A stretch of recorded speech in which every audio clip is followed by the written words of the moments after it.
When you get Xfinity Internet, Flex is included free. And finding what to watch on TV is now as easy as popcorn. Show me my favorites. Yes, live soccer. This is how easy it is to find my favorite content, all in one place. And for Xfinity Internet customers, it all starts at free with Xfinity Flex. This is a way better way to watch. Learn how to get a great offer on Xfinity Internet. Plus, add a free Flex 4K streaming box. Go to Xfinity.com, call 1-800-XFINITY, or visit a store today. Restrictions apply. Daily Premier League action and reaction. This is Football Social Daily. A loose pass from Lingard and Manchester United beaten with the very last kick of the game in Switzerland last night. Ronaldo might have got things off to a cool start for the Reds, but things began to heat up after Wan-Bissaka's straight red card. Ole Gunnar Solskjaer's side down to 10 men for the majority, and they couldn't hold on to their lead as Young Boys picked up an historic win in the Champions League. Slightly more straightforward for Chelsea as they kicked off their defence of the trophy with a 1-0 win over Zenit St. Petersburg.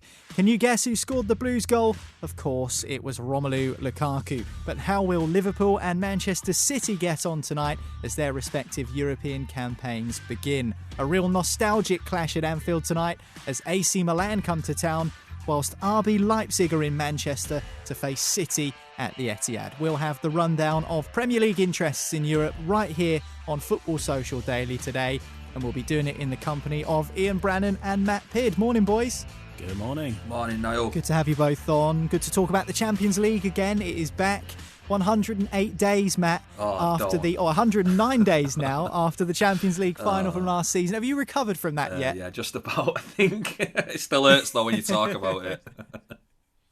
Let's talk about Leipzig instead. We'll do that a little bit later. First, we'll start on the games that have already taken place. And Manchester United, who lost late on to Young Boys of Bern in their Champions League group stage opener last night. This was an early kickoff, but it didn't make much of a difference. It was on a plastic pitch over in Switzerland, a stadium called the Wankdorf, which has, I think, solar panels all over the roof. It's one of those progressive stadiums. And Young Boys put in an excellent performance. They won the game 2-1. Before we come on to the nuts and bolts of why Manchester United lost and the red card for Wan-Bissaka and all the other factors, Ian, do you think Young Boys probably deserve the win on the whole because they just didn't stop putting in a shift from minute 1 to minute 90? Firstly, can I say that Googling this match for search terms in Twitter or whatever is an absolute nightmare. It's just, you've got to be so careful what you type in. Anyway, look, it's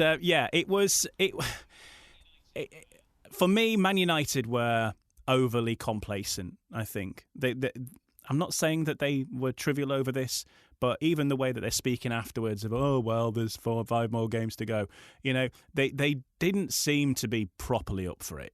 They weren't treating it like some matches that they would. There was certainly going to be far more fired up for other matches this season. Young Boys deserved the win, definitely, because they kept going. They kept going. They kept throwing everything at it. It was, a late goal that decided it. And for me, Man United felt that they'd got the job done. They'd got that goal up. Obviously, Ronaldo scored, and I think they just felt that they were cruising. And I don't know why, because Young Boys, this is the Champions League. This side have qualified to get there. They've beaten other good teams. Just the second time ever that they've been in the Champions League. So they're going to be bang up for it, aren't they? Exactly. And so that, and quite rightly, this is the premier competition in Europe. Remember, it wasn't long ago that Man United were trying to ditch the Premier League to playing something like this week in, week out. And then they turn up and it's like, oh, well, this will be an easy walk in the park. And they've been shown that it's not a walk in the park. There are no easy games in the Champions League. Anybody can beat anybody else. And I think for Man United to sort of, the arrogance of Man United is back. And that is a bad thing for Man United because they need this reminder every now and again that they're not unbeatable. I think because they've got Ronaldo in the team now, they think they're just going to walk everything. And that's not the case, especially when you take Ronaldo off and swap him for Jesse Lingard, which works out well. So it's not. There's a long way to go in this competition, and because they got to the final of the Europa League, and because they're doing well in the Premier League now, and they've got Ronaldo in the team, they think they've got everything won. And there's a lot of things to do. In this competition for them. Well, you say there's a long way to go, and that was the thoughts of Harry Maguire and Ole Gunnar Solskjaer after the game. They both said in their post-match interviews that although it's a real stinger of a result and to lose in the way that they did really hurts, it isn't too much of a disaster because there are still 5 group games to go. Atalanta and Villarreal also in Manchester United's group. So I suppose you could say, Matt, that despite the glee I'm sure that was on your face come the full-time whistle, Manchester United fans will be gutted about this, but also it is early on. It's the first group game, so there are chances to get back on track. Well, there's never a good game to lose, but if you're going to lose a game in your group stage of Champions League, usually getting out of the way the first game, that's usually the best one. But the other 2 teams they've got in the group there, they've got Villarreal and Atalanta, both quality sides. Obviously, United have a recent experience with Villarreal. They lost to them in the Europa League final, albeit on penalties, but they've seen how good they were defensively. Atalanta are a scoring machine, like in Serie A, like over the past couple of seasons under Gasperini. They're like sort of like the opposite to what you'd expect from an Italian side. They're this side that just free flowing football. They love to go and score goals. And United, they've already lost 1 game now, and they're going to have to be very careful because if they start dropping points, even getting draws here and there, Villarreal and Atalanta both drew 1-1 last night, so they've both got a point on the board. Obviously, Young Boys have got 3 now. United have just got to be very, very careful, not get complacent. Obviously, like I said, it's early doors yet, and they have got quality players, and they still, for me, will probably qualify, but they've made it a little bit harder for themselves what they probably thought it would have been. They've got to go to some tough places, and they've got to obviously keep players fit, and other teams are going to pick up points around them. So yeah, they're just going to have to just focus on themselves now, get this one out of the way, and learn from the mistakes in this game against Young Boys. The statistics make for grim reading for Manchester United fans. 2 shots in the entire game, the last of which came in the 25th minute, which was 10 minutes before Aaron Wan-Bissaka's red card. That is the lowest Manchester United shot tally of any game that Opta have on their statistic records since they started taking records of the Champions League in 2003-04. So that just goes to show... Young Boys had 19. Yeah. Young Boys had 19. They absolutely battered them.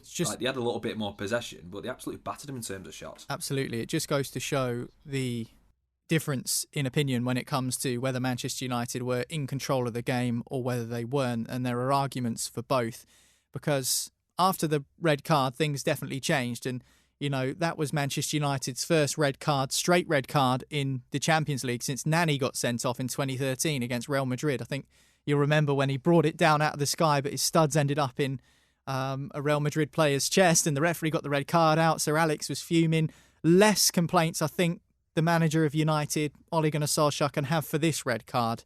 Ian, I thought it looked pretty convincing. It was a poor touch from Wan-Bissaka, and he left himself all the hard work to do to try and win the ball back, and he's ended up committing a foul which is probably worthy of a red card. I wonder what your take was. Yeah, I saw the highlights of it last night, and I only saw it the once, I think, but it did look like a fairly straightforward red card. I think we've had red cards even this week that maybe we'll mention later on that maybe are a little bit more questionable. But I think for me it seemed to be a fairly routine one, and I think as well, the various pundits last night on the TV didn't particularly have a massive problem with it either, which I think tells you all you need to know really about that one.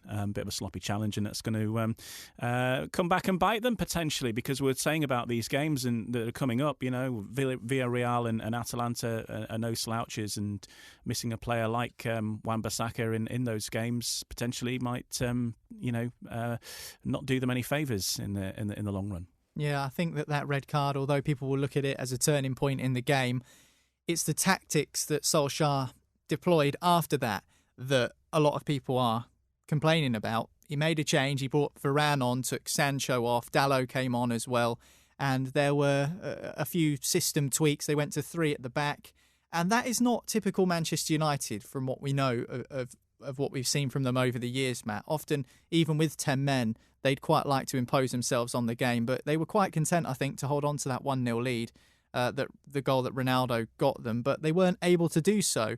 However, all of these question marks over Solskjaer, the fact that the game management was poor and the substitutions were terrible, do these things only really get amplified because of the fact that Jesse Lingard makes a horrific mistake at the end of the game? Because United did look on course for a point, despite the fact Young Boys, as you say, were all over them for a large part of the second half.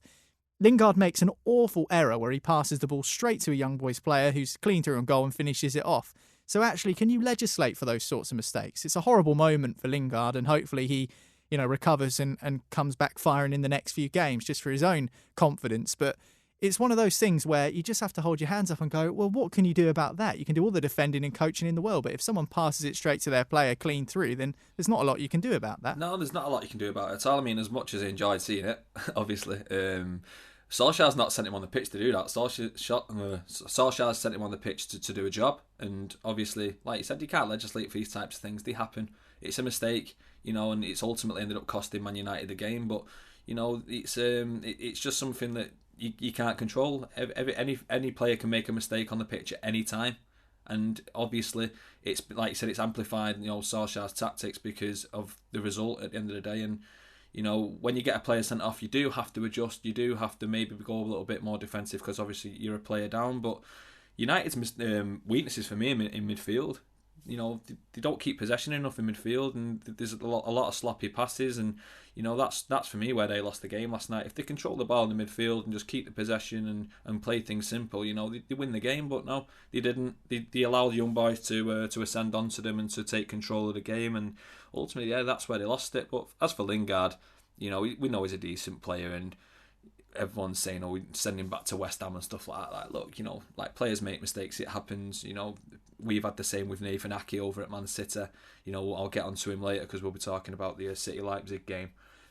Just give these players a chance. We know the quality, and we know that they didn't mean to go out and do that. Obviously, it's frustrating, but no, at the end of the day, Solskjaer didn't send him out to do that. It's just one of them things that you just can't control. It just happens on the pitch. Yeah, absolutely. Jesse Lingard, horrified. I don't think he really made a clean connection with the pass. I'm not sure he was really aware of his surroundings as well, but because he came on as a substitute, people will point the finger at the manager and say, oh, well, you brought him on, it's your fault. And I just don't think that's particularly fair on Solskjaer, although it has to be said, United's Champions League record at the moment is looking pretty shaky, to say the least. They did take the lead early on in the game. Cristiano Ronaldo, again, as you've already mentioned, Ian. We can talk about Ronaldo's goal, squeezing it under the goalkeeper, the movement, tapping it home from close range. Still some work to do to get it under the keeper, in all fairness, but it was all about the delivery from Bruno Fernandes. What a brilliant pass with the outside of his boot, finding Ronaldo. And people often say, because of the way they've played together for Portugal, Bruno Fernandes sometimes shrinks in Cristiano Ronaldo's light. But if they can both play together at the peak of their powers at club level, and they can produce quality like that, that is a positive sign going forward for Manchester United, isn't it? It's a positive sign for Manchester United, and it's a positive sign for Portugal as well, I think. If they have that duo firing at club level and then they can translate that to the national team, that's surely got to be a bonus on that front as well. But yeah, they are playing really well. And these are two of the top footballers in Europe, if not the world, playing together. And it's what you'd expect, for that money that they've invested in those players. And I know that Ronaldo's price tag off the shelf, if you like, was cheap, but I'm sure his wages are not.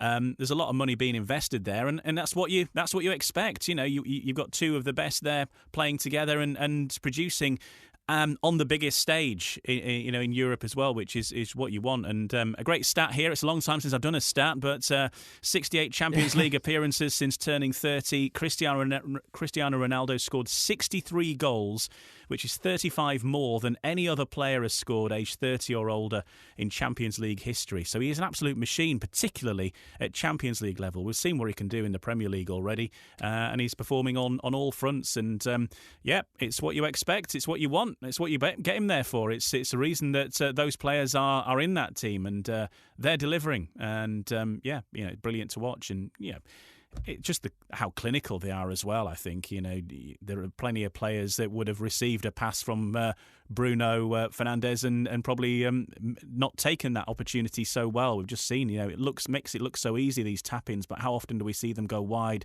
or go into the goalkeeper or hit the post? But whenever he gets that shot, Ronaldo, he doesn't miss. His eyes cold, isn't it? Yeah, eyes cold, dead eye, whatever you want to say. I think that was the 36th different opponent he scored against in the Champions League throughout his career. And he also matched Iker Casillas' record of the most Champions League appearances, 177. He's already got the record for the most goals. Now he's tied for the most appearances. He doesn't look like he's going to be slowing down anytime soon. Just finally, Matt, we saw some photos and footage from the stands of Ronaldo and Fernandes up in the dugout in the technical area with Ole Gunnar Solskjaer as the game was drawing to a close and United were trying to cling on to that 1-1 draw. In the end, obviously, they got beaten with the last kick of the game. That isn't a good look, is it? And I know Fernandes and Ronaldo are two winners, absolutely passionate about Manchester United being successful. But when they're all up there in the dugout with the manager or up on the technical area near the touchline, that's a bit of a bad look, don't you think? Well, yeah, because it's Solskjaer's job to manage the team, to coach the team. They're players. That's what they do on the pitch. You know what I mean? Obviously, we've seen it with Ronaldo in the past. I don't know if you remember the Euro 2016 final when Portugal playing France. I remember him barking orders on the touchline because he went off with an injury, and he was sort of like took over like what the manager was saying at the time. And I remember like when it first came through that they were signing him, I knew for a fact that he would have some sort of power in the dressing room. Like there was the story of no one eating apple crumble at his initiation and stuff like that. Like he seems to be rubbing off on the players already, and he is a big character, and he is one of these players that are gonna maybe have a little bit of a bit of power in the dressing room. And like you said, it doesn't look good on Solskjaer at all, because at the end of the day, Solskjaer's the manager. He should be the one making decisions. And Fernandes and Ronaldo, I mean, especially Fernandes hasn't really got a right to do that. Neither's Ronaldo. But the fact is that they're both sat there, both having their say on something that's nothing to do with them when they've just been out on the pitch and done their job anyway. No, Solskjaer needs to nip that in the bud. He can't allow that to happen again, because they'll make him like a mug otherwise. Yeah, certainly it does raise a few questions. Manchester United, though, beaten last night in their Champions League group stage opener. What a famous win for David Wagner's young boys of Bern in Switzerland. They'll remember that victory for a long time. Is it David Wagner? I didn't realise that. Yeah, he had no glasses on. I didn't realise it neither. Yeah, he's the gaffer. Wow. Yeah, and masterminding another victory over United, just like he did with Huddersfield, their first victory since the 50s as well, when he was the manager there. They're the team that Huddersfield could have been, eh? Yeah. Well done to young boys. Manchester United did lose their opener. Chelsea didn't, though. They won against Zenit St. Petersburg. We'll talk about that match next here on Football Social Daily. Football Social Daily. Subscribe to the podcast now so you never miss an episode. Today, I want to tell you about a simple way to get all the entertainment you love without the hassle. DirecTV Stream brings your live TV and on-demand favorites together like never before, which means you can watch your favorite sports, movies, and shows all in one place. And the best part? There's no annual contract. So stop waiting and get your TV together with DirecTV Stream. You can learn more at directtv.com. That's directtv.com.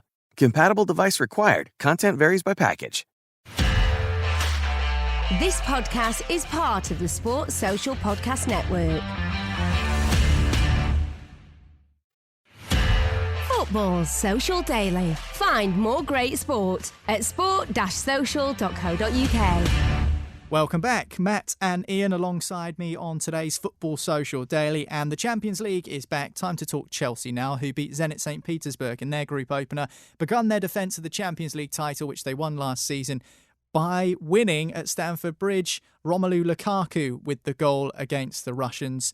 He scores again, Romelu Lukaku. That's going to be a familiar sight this season, Matt. He is just an absolute unit, a goal machine. And since he's arrived back at Stamford Bridge for the second time, he just looks like a man so determined to be successful. Now, your club, Manchester City, didn't get a striker in the summer. Chelsea have done. They've splashed out £97.5 million later. They've got who they wanted, and that's Romelu Lukaku. It's already beginning to look like a shrewd investment, even at that high price. Yeah, absolutely. I mean, we seen him at Inter Milan. He looks a completely different player to the one that left Man United.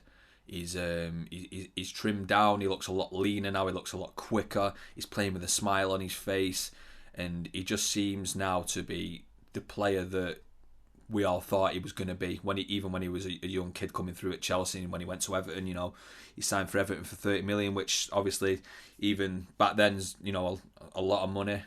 And we all knew he had potential. We all knew that he had this in him, but it was people questioning his first touch, his link-up play. He seems to have just put all that behind him now, and he just seems to be sort of like the complete striker, everything you could want in a centre-forward. I mean, fantastic cross by Aspilicueta, but his movement and to get to find the space in the box and to just plant the header into the corner. He's got everything. He can do absolutely everything at the moment. And like you said, 97.5 million, a lot of money. But when I think about City not signing a striker in the summer, it's one of them things. Should we have maybe thrown our hand in there? Maybe we could have tempted him over. He's got a great partnership with Kevin De Bruyne for Belgium. I would have loved to have seen that with Man City, but obviously, things have happened. City haven't spent the money, Chelsea have, and Chelsea seems to be reaping the rewards of it at the moment. He's banging form, and there was no other player for me last night that was going to break the deadlock against a frustrating Zenit side. We know what Zenit are like. Zenit, especially away from home, like to set up defensively and like to frustrate. But yeah, Chelsea just even a little 1-0 victory. But look, 1-0 is 1-0. It's 3 points on the board for them, and it's thoroughly deserved.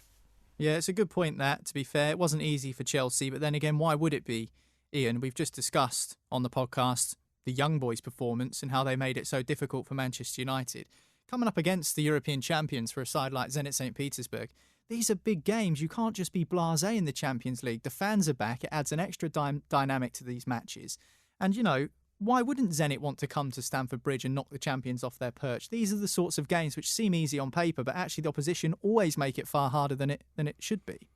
Yeah, you shouldn't underestimate what a big challenge this is going to be for the opposition, because, as we mentioned, like the young boys match, Zenit, these are the games that they want to be playing when they qualify for the Champions League.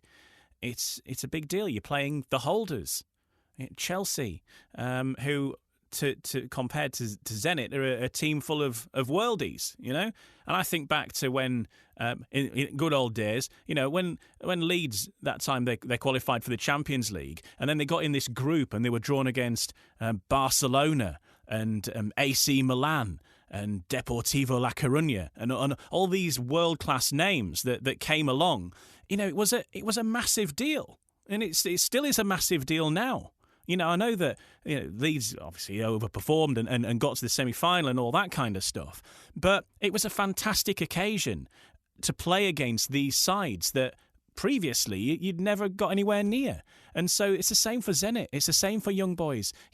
Having Man United come into your ground or going on an away trip, the excitement of that, obviously it's different with travel and stuff at the minute, but going on an away trip to Chelsea for their fans must be an amazing thing if any of them were able to make the trip. And so, yeah, of course they're going to be up for it. And you shouldn't be, if you're a Chelsea fan or a Man United fan, lose sight of what a big deal it is to play against these world-renowned names and world-class players. It's for some of these players, they will never get this opportunity again to play against Lukaku or any of the other household names that they have in the Chelsea team. And same for the young boys. The young boys players, when are they, apart from the return leg, when are they going to get to play against Cristiano Ronaldo again? It's that kind of thing that fires them up, and they will dine out on this for their lives. They'll be telling their grandkids about that, Ian. Exactly. There are sportsmen who will talk about that for the rest of their life. And the kid who scored the winning goal against Man United, doesn't matter what happens now in young boys' Champions League performance, the campaign this year. Doesn't matter, because he's done that, and he will live off that forever. If nothing ever happens in his career again, that's him made. Yeah. Do you know? And he won't need to buy a beer in Bern again anytime soon, will he? No, exactly. And it's one of those things that you should not underestimate. We obviously, I think we focus here and we're looking down the list of Liverpool versus AC Milan. That's a different kettle of fish. But when you're talking about these sort of smaller teams that have made it into the Champions League, don't underestimate what a big deal it is for them. And so, yeah, they're going to be fired up, and you should never think that it's going to be a walk in the park, because they see it as otherwise. They're there just to get in your way. They're there to have that experience that they can dine out on for the rest of their lives. And a performance, of course, for some players, a great performance really gets them on the radar of other clubs as well. There's so much riding on it. You can't just say, well, it's not like playing FIFA where you go, there's a good team, there's a bad team, who's going to win? Football's more than that. And that's why it's unpredictable. That's why you should never bet on football, kids. Oh, no, I can't really say that. Are we sponsored by them anymore? Don't think so. I think you're clear for the time being. You're in a good little window there, I think. Okay. Do it responsibly. Yes, absolutely. 18 plus begambleaware.org. Don't forget as well, you mentioned earlier, Matt, about Lukaku. The ball for Lukaku's header from Aspilicueta was absolutely brilliant. It must give teams confidence, especially Chelsea fans confidence, knowing that if the ball into the box is right, you have got someone with the quality to put the chances away. And even if the chances are few and far between, with someone like Lukaku, if you get it right, he will deliver the goods for you. That must give fans supreme confidence. There are a few players like that knocking around, but certainly it was a great delivery into the box and well finished. Yeah, absolutely. I mean, it's all well and good having the striker in the box that can finish. You've got to also have the service out wide that's going to, it's going to provide that for the strikers. Aspilicueta's done that for years. You know what I mean? He's just like he's ageless Aspilicueta. I think they call him Dave over at Chelsea, which I find hilarious actually. But yeah, he's done that for years, and Lukaku. He'll know that he trains with him on a daily basis, and they'll work on that. Tuchel will have them working on that now because they've got a massive advantage now with Lukaku. Tuchel's got a solid defensive setup. We've seen how pragmatic they are, Chelsea, but now they've got this extra dimension which they didn't really have much last season. They relied on the balls in behind last season really, and build up play through the midfield. But now they've got this where they can just play it out wide and get either Chilwell on the left or Aspilicueta on the right to swing it into the box and have Lukaku sat there waiting in the middle. Whether it's a header, whether he's just poking it in with his studs or whatever, it's a massive advantage. And this is the only thing that I worry about this season. I know I've been on the podcast before and said we'll be fine without a striker, but I think back to the days when we had like an Edin Dzeko, where we had that little bit of a plan B sort of thing where we could swing it into the box and he'd be on the end of a cross. Our play can sometimes, our football's absolutely fantastic, and it's the best I've ever seen from my standpoint as a City fan. But sometimes it can maybe be a little bit predictable, and teams can set up against you, and it's going to just give teams a little bit of a harder time against Chelsea because they won't know what's coming. They won't know if they're going to be playing it through the middle. They won't know if it's going out wide. They're just going to have to be careful because now they've got an extra dimension at Chelsea. Yeah, definitely think that Chelsea have got that weapon now in Romelu Lukaku. They've also got Juventus in their group. Do you think Chelsea should be fearful, Ian? They've got their first 3 points under their belt in the group stage. They are the defending champions. Juventus haven't exactly started Serie A particularly well. Lost to Napoli at the weekend, languishing down in 16th in the Italian league after just 3 games. But they are obviously a club with huge European pedigree, so Chelsea can't take their eye off the ball. But do you think that they are the ones to beat now? If you're putting the two sides side by side, obviously Juventus have lost their ace in the pack in Cristiano Ronaldo. Things aren't going to plan there. Chelsea can feel confident that they are the best team in the group, but with a side like Juventus is always going to be tough. So do you think that Chelsea should still be slightly wary of them? Yeah, be wary of them, but the top 2 are going to go through from the group, so you can't really see that Chelsea and Juventus are not going to qualify from that group when Zenit and Malmo are the other 2 teams. It's not a group of death. I think there is a clear, 2 clear winners that are going to progress. And then, I just can't see how Chelsea are not going to qualify for the next round, which is what it's about at this stage anyway. And I know it's going to affect maybe who you're going to play in the next thing, but just getting through to the next round is what's important, isn't it? And I can't see Chelsea or Juventus not qualifying from that group. I think there's no real group of death this year, is there? Maybe Group A is probably the trickiest, which, Group A or Group B actually with Bruges, Man City, PSG and Leipzig is, pretty tight. I know we're going to come on to that in a moment. And maybe Group B with Atletico, AC Milan and Liverpool and Porto. That's the trickiest one to work out, I would think, actually looking at it. But Group H with Juventus, Chelsea, Zenit and Malmo, I think, I don't fear for anybody in that group, apart from Malmo. I'm sure they'll give it their all, just like we were discussing about the likes of Zenit and Young Boys. Malmo, of course, won't be there to roll over. Incidentally, a player who started his career at Malmo could be in action tonight at Anfield, and that man is Zlatan Ibrahimovic. He will visit Anfield with AC Milan to take on Jurgen Klopp's side in what is a classic European tie. The 2005 Champions League final, in which Liverpool came from behind. They were 3-0 down against a star-studded Milan side. They ended up winning the game on penalties thanks to the heroics of goalkeeper Jerzy Dudek, and during the full 90 minutes, Steven Gerrard, a game that defined him as a player and certainly his career, in my opinion. 2 years later, they met again, 2007. This time AC Milan came out on top. It certainly does have all the ingredients, Matt, to be a really exciting game tonight. But there's always the danger, isn't there, when you think back to those amazing games that you kind of overhype this one. It doesn't quite feel like this one is really being hyped up hugely, but it's certainly an exciting one for the neutral nonetheless. Yeah, that 2007 final was the Inzaghi final. I loved Inzaghi as a centre-forward. He was brilliant. But with the... I didn't. He scored against Pompey in the 92nd. Oh, yeah, I remember. Was that when Ronaldinho scored that free kick? Yeah, I remember absolutely that. killed me, that did. But it did. Still, yeah, good memories still. Yeah, I agree. Still get to get Milan over to Fratton Park. That's got to be some good memories, that anyway. But yeah, going on to the game now. It's with it being a group stage game, obviously that takes the shine off it. There's not much really riding on it. It's the first game in a group. It's two really, historical European great sides nonetheless. Milan in decent form. They've won the first 3 games of the season. Like you said about Ibrahimovic. He scored over the weekend. It was a tap-in, but, it was against Lazio, who were a decent side. He seems to get better with age. He's like Benjamin Button, and he doesn't get older. He just seems to get younger. He's just got this arrogant, cocky nature. He knows how good he is, and that's worked for him his whole career. He's been absolutely fantastic. But Milan, they've got other decent players. They've got Rebic, they've got Theo Hernandez, the left back who City are linked with at the moment. Pep Guardiola seems to be a big admirer of him. They've got Brahim Diaz, who of course was a Man City player at one point. He went to Real Madrid from us and then went to Milan from Real Madrid. They've got some decent players there, and Liverpool banging form.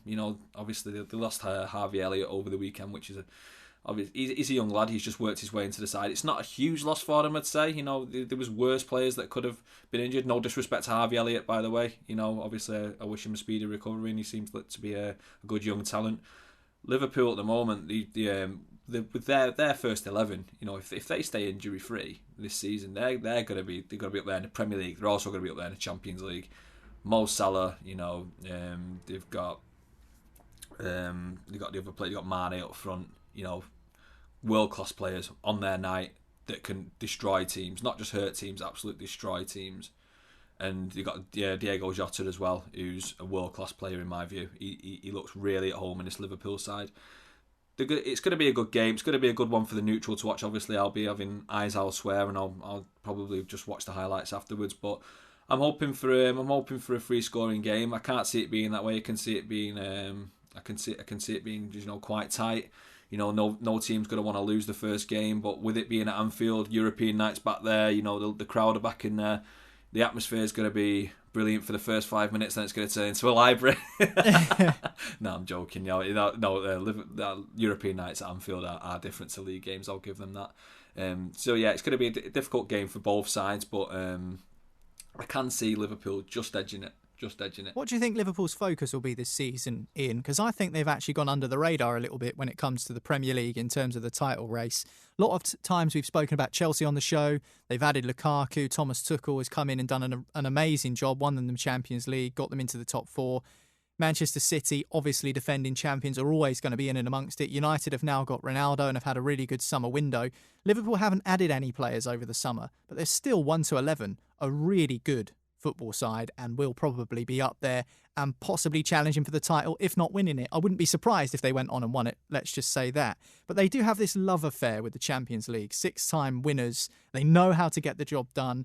A couple of finals in recent years under Klopp as well. What do you think their priority, their focus will be this season? Why not go for both? It's tough, but they've got the quality to do it. Yeah, they've absolutely got the quality to do it. I think Liverpool always compete on all levels, don't they? They're not really a side who are renowned for, saying they're not going to compete in certain cups or much like that. They usually do throw everything at it, certainly at this stage of the season, and then as things progress, sometimes you can see they've got a better chance of doing well in the Champions League or the league, and you can see where they might prioritise a little bit. But I think for Liverpool, surely the Premier League and the Champions League are on a fairly even footing. The Champions League, obviously, a very different competition in terms of how intense the games are. But I think back to my illustrious days working with the great Emlyn Hughes, and which there are many tales. But he always, and he was a European Cup winning captain for Liverpool, and he always had a bit of a preference for Europe. The European nights and the European competition, because as I remember, he always used to say that, there you're playing against the best. You're playing certainly when it was the European Cup in his day, if you want to go back to that. It was the champions, wasn't it? You had to be like the very best from each nation. The actual Champions League, weren't it? Yeah, it was. Yeah, exactly. Ironically, when it wasn't called the Champions League, it had more champions in it. You're pitting yourself against the Real Madrid or AC Milan. Obviously, that's the match tonight. We know that, but and it was a knockout thing as well. There was more on it. And he always used to say that, if you've won that competition, if you're a European Cup winner, you've proved yourself against the best. Whereas if you're a Premier League winner, it's all about stamina. It's more of a marathon. But you've gone through that competition where you can afford to lose. You can afford to get beat by Watford or whatever, and it doesn't really matter. Whereas, you lose against young boys, for example, in Man United's case, and that could actually have more on it in a few weeks' time from now. We don't know yet. And I think there is probably a preference of that European champion thing being a bigger thing now that Liverpool have won the Premier League recently, and they've done it, and they've ticked that box.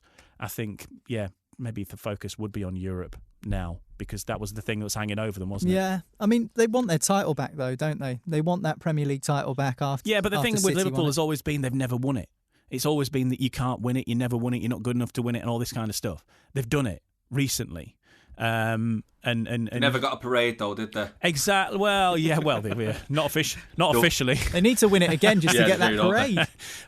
So yeah, maybe there would be that. I think it's too early in the season. I think they're gonna. Of course, they want to win both. But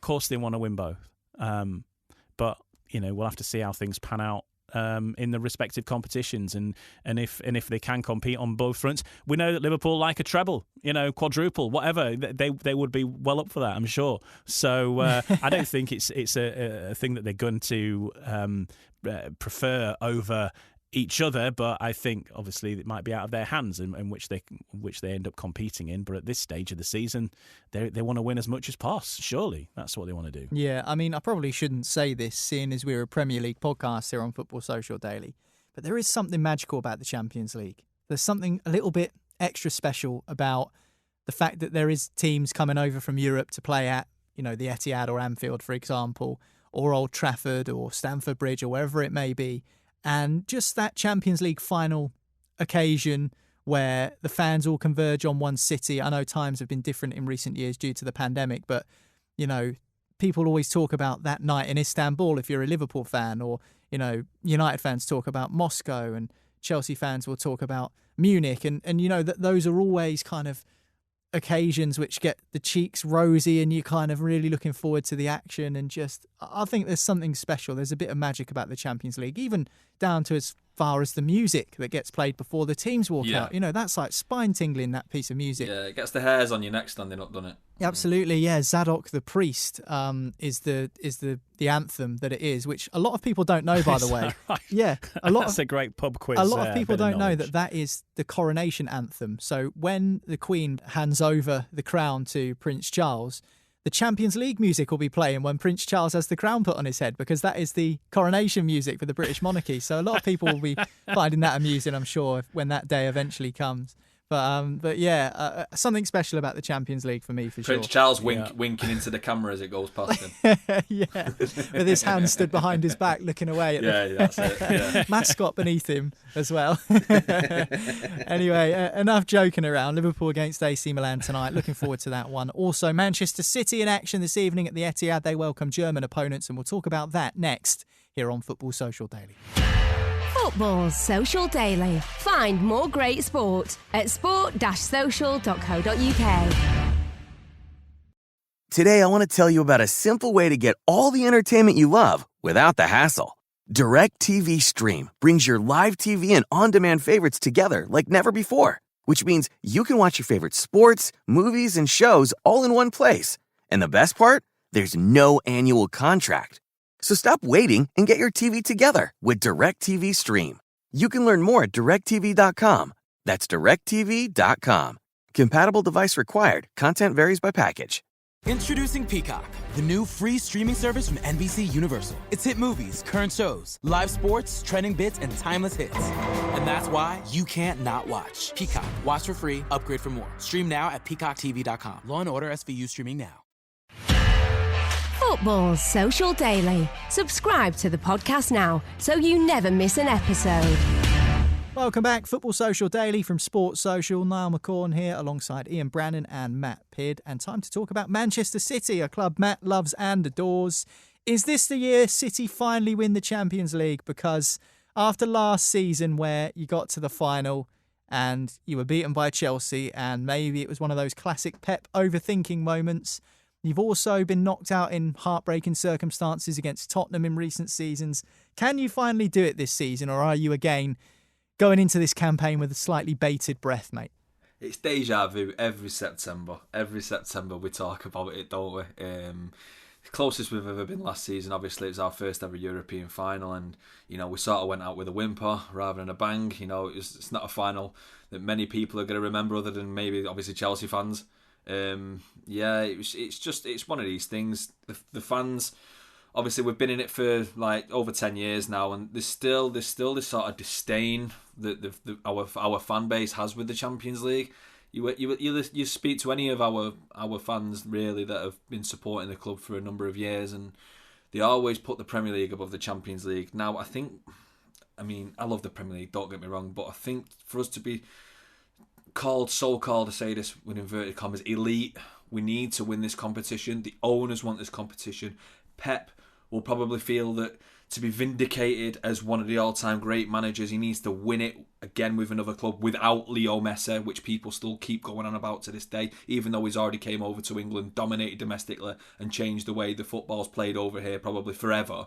He's still got this thing where he needs to win the Champions League with an English side, Man City, and to get this monkey off his back. And we're going to be going into it, obviously, still wanting to win it. This is why we build the squad we do. We want to win every single competition we play in. Pep is a serial winner. He wants to win every single competition he plays in. We talked about the Carabao Cup a few weeks ago on the podcast. He loves to win that. He wants to win the FA Cup. He wants to win the Premier League. He wants to win the Champions League. And, these games against teams like Leipzig, first game in a group, we need to get them out of the way. Leipzig, they're not the team that they once were. They've had three of the probably best assets taken off them by Bayern, cherry picking again. They've had Nagelsmann, they've had Upamecano, and they've had Sabitzer taken from them. But they've still got decent players. They've got Kevin Campbell and Andre Silva that can still hurt you on the night if you allow them to. So we've just got to be very, very cautious tonight. We've got no Stones, no Laporte. So Ake's going to come in. He took a lot of criticism after the Charity Shield against Leicester. He needs to come in tonight and put in a decent performance. He's a decent player. Okay, we signed him for 40 million. Don't spend 40 million on a player if he's no good. He's had injuries. He's been in and out the side. With City, there's rotation, and he's got to expect that. City, I have no issues with other than the slip up against Tottenham on the first game of the season. We've scored 11 and conceded 1, so we can't really complain there. Bernardo Silva, we've kept hold of him. He looks like a player rejuvenated. He looks like the 2018-19 Bernardo Silva, where he was our player of the season for me. Jack Grealish making his Champions League debut is going to want to make an impression on his first night. That's why he moved to City, isn't it, Matt? That was it. He said he wanted to be part of Champions League nights. Absolutely, and you can blame him. He's got the world at his feet. I'm not saying he's better than Villa or anything like that. Maybe he's just got ambitions that are bigger than what Villa can offer him at the moment. This was it. This was the reason why he left. This was the reason why they put 100 million, release clause on him, because they didn't think that anyone would come in. But obviously City have seen potential with him, and what I've seen with Jack Grealish so far, what Pep's got him doing, he's working on and off the ball. He's got him tracking back and making tackles, and this is what Pep wants in a player. He's got the quality on the ball, but he's also got the work ethic off the ball. He made a great tackle against Jamie Vardy over the weekend, which stopped a counter-attack, which I thought was absolutely fantastic, and he didn't get enough credit for that for me. But yeah, Leipzig, no mugs. We spoke about young boys. We spoke about Zenit. They're not here just to make up the numbers. Leipzig have been fantastic in the Bundesliga since they came into it. You know, they've had like top 2 finishes, and they're up there with some of the most dangerous teams in Europe. Obviously, they've lost 3 big assets, like I mentioned, but I don't think we should take them lightly tonight. We've got a couple of injury problems there, but we've got Foden and De Bruyne that have returned to the side. You know, they're not in the first 11. They'll probably start on the bench, but you know, having them back in the side is a massive plus. I think we just need to get off to a good start tonight, get the crowd going, get a couple of goals nice and early, if possible, if Leipzig allow us to. And just get a good feeling back again, because it's coming back off us losing a Champions League final. There's still that bitter taste in the mouth. You know, when the Champions League bit came on at the beginning of the broadcast last night, and you see Chelsea lifting it at the end, you know, it's still hurts because sickener. Yeah, it's a sickener, absolutely. But we need to use that now. We need to use that feeling, that sickness feeling. We need to use that as motivation. We don't want to feel that again. We want to go one better this season, and we want to go and win it. And we want to do it in style as well. We want to do it, and we want to do it in the way that Pep Guardiola has got us playing. Yeah, Manchester City kick off their Champions League campaign tonight at the Etihad against Leipzig, a team who did beat United in the Champions League last season, and they are quite a tactical side. I'll be interested to see how that one unfolds. Before we finish today's Football Social Daily, I wanted to talk about refereeing, because it's just been revealed this morning whilst we're recording the show that Pascal Struijk, his red card for Leeds United, has been upheld after his challenge on Liverpool's Harvey Elliott, which resulted in Elliott fracturing his lower leg and his ankle, wishing him a speedy recovery, as we've already touched upon on today's show. And it's just one of a number of refereeing incidents which have popped up this season, and I don't think they ever will go away. I think we're always going to have questions of referees, because that's just the nature of the game that we all love and enjoy. We've had a question here from a listener to Football Social Daily called Sanj, and he says, should Premier League referees be hired from other leagues to improve the collective quality of the officiating? He then goes on to say Stuart Atwell's performance against Aston Villa was an inconsistent disgrace, and he's just one of many. The top league deserves better. I love how he said Stuart Atwell's performance against Villa, as if he was like completely on the other side rather than a neutral referee. Yeah, I love that. It's an interesting point, though, because we saw last night in the Champions League English referee Anthony Taylor, Ian, send a player off for a second yellow when he hadn't even booked him with a first yellow. So it's not the first time we've seen English referees making errors. He also says, Sanj, and I think just to kind of reinforce his point, that foreign managers and players have come over to these shores and transformed the Premier League and made it this global entity. Why are we so reluctant to have referees from other nations coming over and trying their hand? If they're the best at what they do, surely they should be over here refereeing our league, shouldn't they? It's not a bad point. I don't know. It does seem like, you know, that football has progressed. I think this can be said for many sports, actually, whatever they are, whether it's tennis or cricket or Formula One or Speedway or whatever it is, that whilst to fans, to those actually playing it week in, week out, the sport can do what it wants, you know, in terms of developing and being more progressive and whatever. Sometimes the people at the very top of the sport who are, you know, looking after the rules and implementing the rules can be a little bit, you know, maybe detached from the passion of the moment, from and even the reality of playing the game. Some of which I imagine there'll be people who are at the Football Association right at the very top who've never played professional football. Maybe you never even played football, full stop. That's crazy. Who knows? That's crazy. These are people in charge of our game as well. That's crazy. Exactly. And so there are things that happen in a game. You know, accidents happen, and certainly in the case of the Struijk thing with Leeds, you know, nobody has ever said that this was a challenge that was designed or went in was reckless. You know, he got the ball. He actually got the ball cleanly. What happened was it was the trailing leg that tripped up over each other, and that's what caused the injury. Now, he got sent off for causing harm to the player, but it wasn't. It's one of these things where, you know, since when did he get sent off? It's a very recent thing that getting sent off for accidents have always happened in football. Unfortunate, but they do. You know, there's all sorts of things that can happen. It just seems that why does somebody have to pay a price for these things? If he'd gone in with studs up and went to clean him out, then absolutely throw the book at him.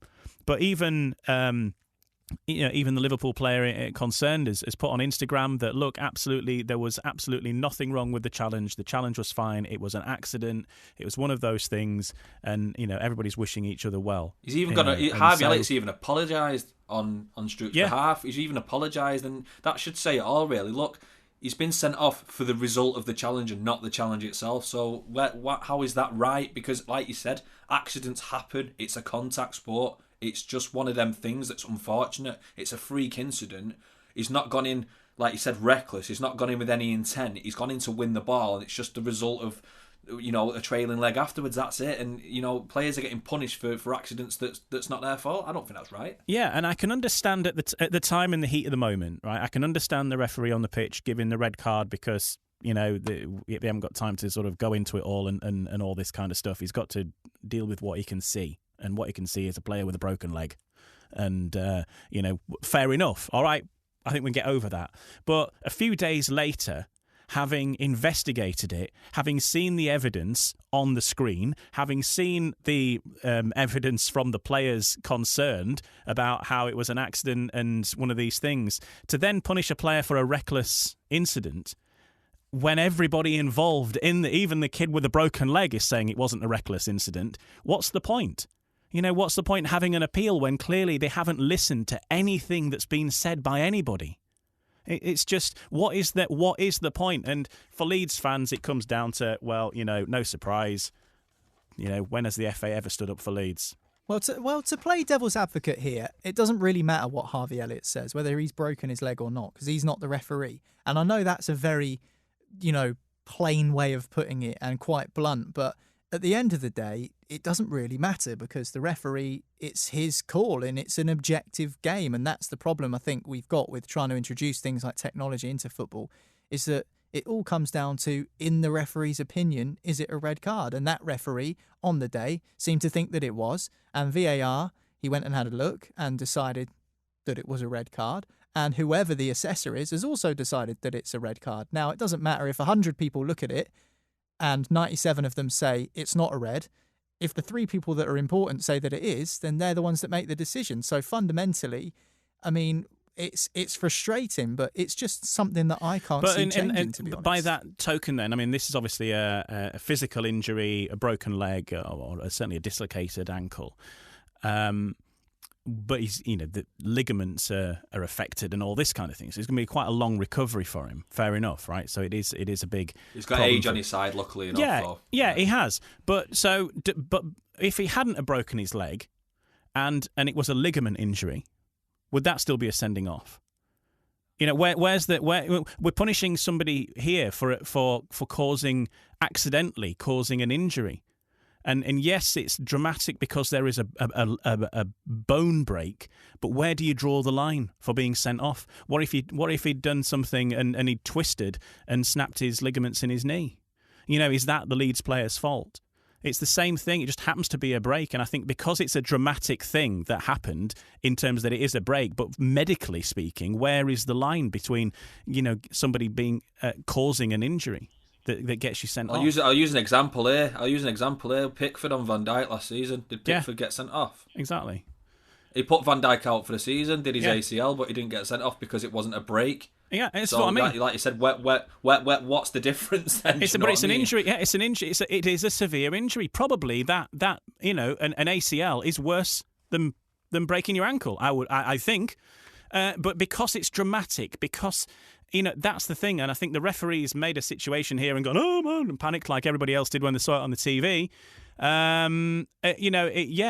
But because you can't see an injury, players not going to get sent off, and it just seems to be like, well, it wasn't purposeful. It wasn't a studs up challenge. He didn't go in to snap his leg. They just tripped up over each other, and this is going to happen through the course of the season. There will be another player, maybe this week, maybe next month, who'll catch a player or catch their studs in the ground, and have an injury that'll see them out for 6 months or more. And could have happened with Wan-Bissaka easily last night. It could happen in any game. Breaker last night. And I think here you just... But the margins are so fine, aren't they? This is elite sport. It's like a millisecond can result in either you winning the ball or hurting someone. What it's saying is that you can't... they're making it a no-contact sport, effectively, because even if you get the ball, which is what it's all about, it's always with free kicks and with tackles and so on. It was always, if you get the ball... That was always the thing, wasn't it? And now he's got hard but fair. And but now the player got the ball cleanly, and what caused the injury was the aftermath, if you like, of legs being everywhere and getting tangled. Where I don't know. It just sets a precedent that is going to be inconsistently applied elsewhere in the season. That's what it's about. And I think, and what we want in football. Whoever you support, whoever your team is, all we want is the rules to be applied consistently, week in, week out. And this is going to come back through the course of the season now, because this sort of incident will happen again, where a player gets injured through no fault of anybody. Look, stuff's going to happen, right? It is a sport. People will get injured, unfortunately, through no fault of their own. And will this same punishment be dished out equally to other players from other clubs? Probably not through the course of the season. And we've got all this technology now. We've got all these cameras everywhere and all this kind of stuff, and yet still stupid mistakes are being made. Basic mistakes. And yet we're very, very good at analysing whether somebody is offside by a millimetre. We can do that, but we can't spot that the referee hasn't actually given somebody a yellow card yet. It's like we're focusing on the minutiae and getting really het up on that, but then there's so much other stuff that we just haven't got a grip of. I don't know. It's just inconsistent, isn't it? That's what it is. It's a great question raised by Sanj as well, and certainly one that we'll debate, I'm sure, throughout the rest of the season at some point here on Football Social Daily. Good debate, good chat. Great to have you on. Thanks very much, Matt. Thank you, Ian. Appreciate your company as ever.